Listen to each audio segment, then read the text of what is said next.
Ipaglaban ang manual vote counting. Tapos na ang bilangan pero tuloy pa rin ang bardagulan. Habang ang iba'y game over na, may ilan na ang sigaw recount muna. Andito na ang mga kandidatong ligwak sa halalan. Karamihan dahil sa palpak na pakulo at paandar na walang laman. At meron ding mga hindi matanggap ang pagkatalo. Ang drama, dinaya daw kahit kulang pa sa boto. Mga funny election fails na hindi lang palpak, kundi sa pananaw ng masa ay ligwak. Ito ang mga kandidatong ayaw tumanggap ng pagkatalo. At ang una nating ibibida, Representative Raul Manuel ng Kabataan Party List. Todo effort sa panghihimok ng kabataan. May pagiling, may patrending, kanyang party list ay pasok pa rin. Oh my God! Wow! Wagi at nakapasok man ang kanyang grupo, pero sa kabila nito may umalingaw-ngaw pa rin na reklamo. Kung walang tinatago, o diba ito yung paboritong linya nila. Kung walang tinatago, bakit sila natatakot sa panawagang manual vote counting? Ikaw nga sumagot sa tanong. Dahil ba masisiwalat yung mga hokus-pokus? Kaya naman po, tuloy ang ating laban. Ipaglaban ang manual vote counting. Ipaglaban ang boses ng taong bayan. Hindi pa doon nagtatapos dahil itong ating bida nagsumiti pa ng House Resolution para imbestigahan ang umano'y anomalya. Ang galing! Ang galing! Pero ang tanong ng iilan, talaga nga bang may dayaan? O baka naman masakit lang talaga sa damdamin at ang katotohanan ay hindi pa kayang tanggapin? Sorry. Si Representative Teacher Franz Castro ng ACT Teachers Party List ligwak rin sa halalan. Ayon sa kanya, hindi raw patas ang laban. Matatanda ang ipinatawag niya ang Meta matapos masuspende ang Facebook account niya. When my account was took down, we complained to we write about my Why is it that you are taking down specific account without explanation? Pero di kalaunan ang account ng ating bida ay naibalik naman. So, nabalik na, Mr. Chair. Wala kaming pakialam! Nabalik na yung aking Hindi, wow. Yun nga lang, sa Kongreso ay tila hindi na makakabalik si Madam. Ang ending, kasama si Raul Manuel, nagsumiti rin ng House Resolution para sa ninanais na investigasyon. At heto na si Bong Revilla, unang nag-concede kunwari tanggap na ang resulta. Pero maya-maya biglang bumaliktad ang eksena dahil may plano raw siyang magdemanda. Aba, kakaiba, target daw niya ang mga vlogger na anya'y nagpakalat ng fake news sa cyberspace corner. Okay. Sabi niya kaya raw siya natalo dahil sa maling balita na kinagat ng publiko. Kung dati pabudots ang kanyang estilo, ngayon legal moves naman ang ihahataw nito. Sorry.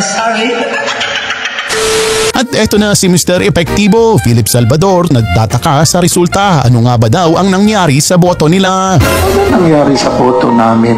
Huwag kayo iiyak.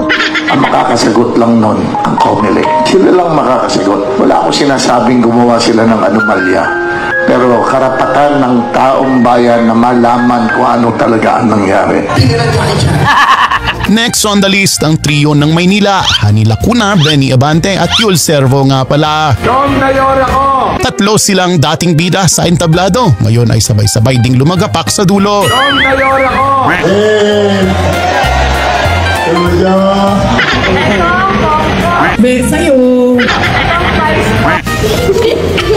Hindi na nakabalik, hindi na nakaabante dahil iba naman ang pinili ng mga botante. Sorry. Sa Himpala din si Ben Hur Abalos, kung saang show biglang nag-guest at nag-cameo. Sa bawat kanto mukha niya ay tumambad, parang teleserye may poster sa bawat lakad. Pero kahit all-star cast at todo ang pakulo, sa dulo ng bilangan ligwak pa rin ang ating idolo. A few moments later. Ako at ang aking pamilya ay taus-pusong nagpapasalamat sa lahat ng sumuporta, nagtiwala at nanalig sa ating adikain. Sa bawat isang tulong, nagbigay ng oras, lakas, dasal at suporta sa bawat sulok ng bansa. Maraming salamat po sa inyo. Sunod sa eksena si Sam Versosa, confident at panalo na raw agad. Panalo na! Paano ba naman may pa-motorcade at may pa-Rian Ramos pa sa tabi sa bawat lakad? Alam nyo ba? Mahal ko na! Wala kayong magagawa! Mahal ko na! SSP naman! SSP naman! Sana all! Pero kahit todo effort at full production, Halos lahat binibigay ko para sa Manila. boto ng masa nagdiretso sa ibang direksyon. Panalo na! Wala tayong magagawa! Panalo na! A A few moments later.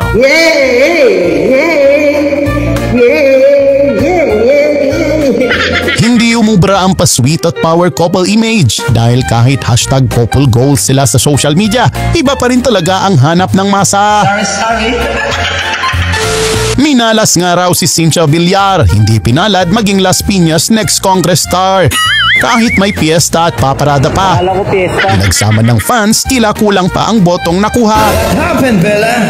Why you cry again?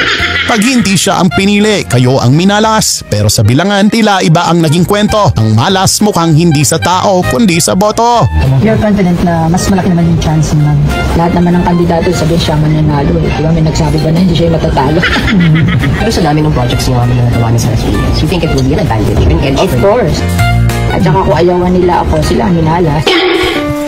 Anong kailangan kong gawin? Talo! Sorry. At ang susunod nating ibibida, Mr. Google Congressman Dan Fernandez. Meron na pong mga Google ngayon. Hindi raw marunong sa batas pero walang problema yan dahil may Google naman. Mr. Chairman, I may not be a lawyer. I may not be an expert on legal context. Pero meron na pong mga Google ngayon.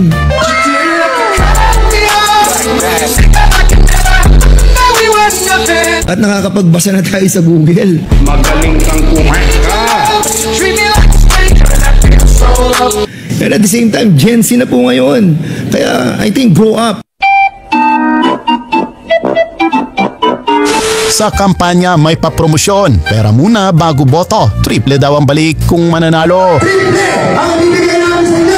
Hindi pa nag-uumpisa ang termino, may pa-down payment na agad sa mga tao.